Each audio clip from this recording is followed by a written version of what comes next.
jour, se sentir connecté à l'autre. Pour les personnes qui ne me connaissent pas, je m'appelle Véronique Bachelet, j'accompagne en psychothérapie des couples depuis plus de 17 ans. M'est venu l'élan d'ouvrir cette chaîne YouTube pour partager mon expérience à un plus grand nombre. Alors, se sentir connecté à l'autre, eh bien je suis certaine que ça, c'est quelque chose qui vous est déjà arrivé. Le téléphone sonne, vous décrochez et bingo, la personne que vous avez en ligne est la personne à qui vous étiez justement en train de penser. Et vous lui dites, et tu sais pas, et tu vas pas le croire, et tatata. Et voilà. Donc on pourrait dire qu'à ce moment-là, vous étiez en connexion avec cette personne qui vous appelle. Alors on va essayer de regarder ça d'un peu plus près. Qu'est-ce qui se passe en fait quand vous croyez ou vous ressentez que l'autre pense à vous, même si vous n'êtes pas en sa présence? Et qu'est-ce qui se passe quand vous pensez à l'autre? On va essayer de regarder ça d'un peu plus près.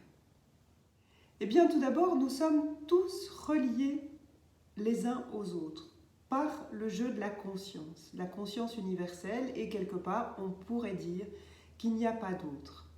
Avec certaines personnes, vous allez sentir que ça match, que ça connecte très très fort et que parfois même il n'y aurait presque pas besoin de se parler pour se comprendre. Et ça, c'est déjà un phénomène qui est assez étrange. Même si vous venez de les rencontrer, eh bien ça match, ça connecte et vous avez l'impression de vous connecter à ce qu'ils vivent dans leur monde interne sans même que ça se dise. Ce que nous pensons, ce que nous ressentons, ce qui se passe dans notre monde interne s'exprime à notre insu. Et nous n'en sommes pas toujours conscients, nous en sommes parfois très peu conscients. Et quelque part, quand vous êtes en relation avec l'autre, il se dit un tas de choses. Et il se dit un tas de choses qui ne sont pas dites verbalement, mais qui s'expriment par un ton de voix, qui s'expriment par le mouvement corporel.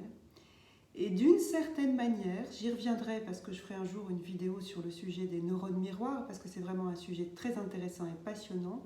D'une certaine manière, quand nous nous posons dans une posture, nous avons tendance inconsciemment à inviter l'autre à nous imiter, à faire de même. Et comme nous voulons tous plaire, quelque part, on peut d'une certaine manière s'adapter, faire de même, s'harmoniser, s'accorder, je ne sais pas comment le dire, mais il y a comme un phénomène quelque part d'imitation, de répétition de ce que l'autre fait. Si l'autre arrive avec un grand sourire et vous fait un grand bonjour, eh bien, naturellement, à moins que vous soyez vraiment très contrarié, vous allez faire la même chose. Si l'autre arrive avec une mine un peu défaite, vous allez peut-être avoir un petit mouvement de recul, être un peu prudente avant d'interagir avec lui ou avec elle. Ou alors, vous n'allez pas l'imiter, vous allez choisir de faire différemment, et peut-être consciemment, et de faire un grand sourire, ou de lui dire « Comment vas-tu ?» ou « Qu'est-ce qui ne va pas ?» parce que simplement vous allez voir l'allure qu'il a, la mine qu'il a. Donc déjà, beaucoup de choses se disent sans mots.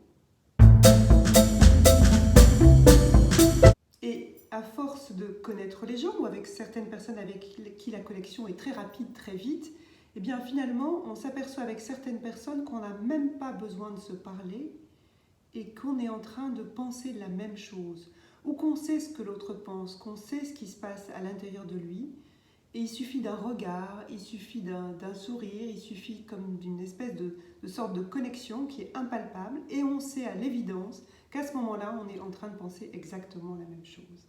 Alors je suis certaine que ça aussi, ça vous est déjà arrivé et que vous pourriez le vérifier dans votre vie. Ça peut être avec votre conjoint, avec des amis proches, ça peut être avec vos enfants. Et vous verrez aussi que c'est plus évident avec certaines personnes qu'avec d'autres. Il y a déjà quelque part quelque chose de la connexion qui peut vraiment être présente, mais on ne sait pas comment ça se passe, mais c'est comme ça. Et parfois on peut sentir des choses, avoir des impressions. On peut soi-même penser à l'autre, on peut avoir l'impression que l'autre est connecté à nous et qu'on ressent que voilà, il y a quelque chose de très fort qui se passe. Ou bien dans ce qu'on ressent, que je décrivais tout à l'heure, on pense que l'autre est en train de penser ça, la meilleure chose à faire, c'est de le vérifier avec cette personne, dire tiens, j'ai l'impression que tu es en train de penser à ça. Est-ce que c'est vrai? C'est intéressant parce que ça nous permet de voir, d'une part, si notre intuition est juste, mais c'est aussi un moyen important parce que bien souvent, trop souvent, moi quand je vois des couples que j'accompagne, ils disent, voilà, j'ai pas besoin de lui demander, je sais ce qu'elle pense ou je sais ce qu'il pense. Et alors là, on s'aperçoit que c'est pas du tout ça et que ça peut être un peu catastrophique dans la relation. Voilà, et donc, mais parfois, on n'est pas en contact avec la personne et on ressent comme quelque chose, comme une énergie, comme une vibration, on a une impression. Et parfois, on peut le vérifier, donc c'est très bien. Et parfois, on ne peut pas le vérifier parce que la personne est à distance, parce qu'il n'y a pas d'échange, parce qu'il n'y a pas de communication. Eh bien, j'ai envie de dire, quand c'est comme ça, la meilleure chose à faire, c'est de laisser être le mouvement, puisqu'on a cette impression, puisqu'on a cette sensation, puisqu'on a cette intuition. On ne va pas la refuser, parce que si on la bloque, je ne vois pas trop l'intérêt, parce qu'on risque de se faire mal avec ça. Et si on l'accroche trop fort, c'est-à-dire si on y croit, ça veut dire que ça, etc., et qu'on s'en fait tout un film, on va aussi se mettre dans une forme de difficulté et de complexité.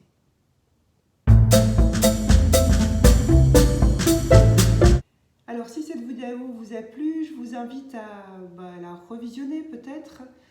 Je ferai une vidéo prochaine sur les émotions et j'ai aussi le projet d'en faire une autre à propos des neurones miroirs.